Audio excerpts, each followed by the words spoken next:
Қайырлы күн, құрметті қазақ елі. Армысыздар, ардақты алаш жұрты. Жаңалықтарымызды жалғастырамыз. Бір әріп үйреткен ұстазға өмір бойы тағзым ет. Бүгінде педагогтардың мәртебесін көтеру басты назарда. Осылайша түрлі конкурстар ұйымдастырылып, сыйлықтар мен марапаттар тағайындалып жатыр. Бүгінде аралдық мұғалім Райхан қызы Жанар да аудандық байқауға қатысуға ниет білдіріп отыр. Олай болса, ары қарай әріптесіміз туралы бейнероликті назарларыңызға ұсынамыз. Дүниедегі мамандық атаулының төресі ұстаздық. Әсілі мұғалім барлық мамандық иесін тәрбиелейтін, оқытып үйрететін мейірімді абзал жандар. Мұғалім мамандығы барлық мамандықтың анасы демекші, ұстаз алдынан тәрбие алмайтын жан жоқ. Ұстаз берген тәрбие әрбір жанның өміріне жол сілтер шамшырақ секілді.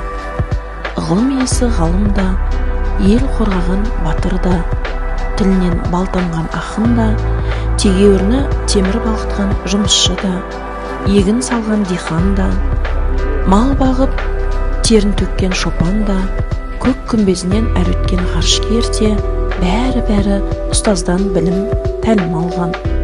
Жанар біздің мектепте бірнеше жылдан бері табысты жұмыс жасайды. Нәтижелі жұмыс көрсетіп келе жатқан біздің бетке ұстар мұғаліміміз. Ұдайы оқушылары және өзі де әртүрлі білім додаларында, интеллектуалды сайыстарда жүлделі орындар алып жүр.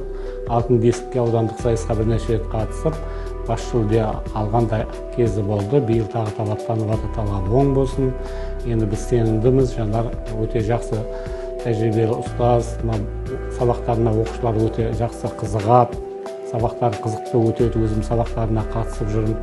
Балалар роботта жұмыс жасау, робототехника, одан кейін түрлі бағдарламаларда жұмыс жасауды меңгерген, өзі балалармен де, мұғалімдермен, әріптестерімен де тіл табысып, өте жақсы көңілді жүреді, бәрі оны мектепте сыйлайды.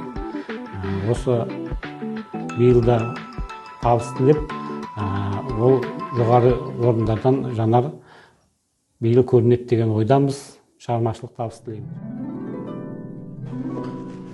Саламатсыздар ма оқушылар? Саламатсыздар. Қалдарыңыз қалай? Жақсы. Отыра. Жақсы, мына отыра қойыңыздар. Топ басшы, бүгін сыныпта кім жоқ? Не себепті? Алматы қаласындағы Базарбек лагеріне жолдамамен кетті. Жақсы.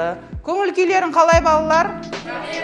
Керемет болса, сабаққа дайынбыз ба? Ұстаз болу өз уақытыңды аямау, өзгенің уақытын аялау деп француз ойшылы Жан-Жак Руссо айтпақшы, ұстаздардың еңбегі ерен. Шәкірт санасына білім нәрін сеуіп, ел болашағының өрендерін тәрбиелеп шығару екінің бірінің қолынан келеде бермейді. Ұстаз болу жүрек жылуын, мейірім шуағын, адамгершілік ұлылығын баланың бойына дарыту. Ұстаз болу шәкіртке ата-анасындай болып тәрбие сыйлау.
Отбасы табиғат сыйлаған кереметтердің бірі.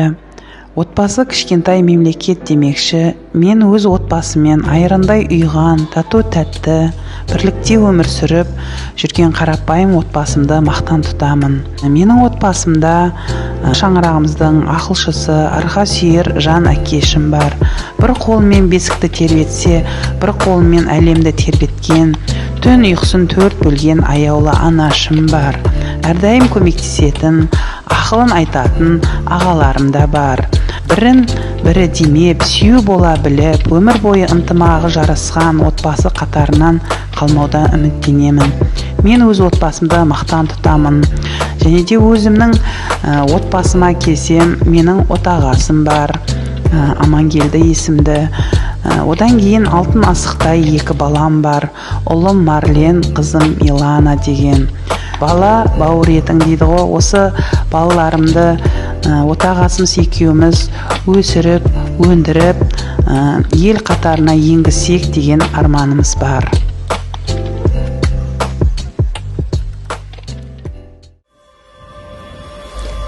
Тәуелсіз ел атанып, төбемізге ту тігіп, тіліміздің мәртебесі артып, әлемге атымызды танытып жатқан кезеңде ұлттың, елдің болашағы жас ұрпақ тәрбиесіне де мықты көңіл бөлінуде. Осы егеменді тәуелсіз Қазақстанда өркениетке бастар жолдың бастауы мектеп десек, мектептің басты тұлғасы жүрегі мұғалім.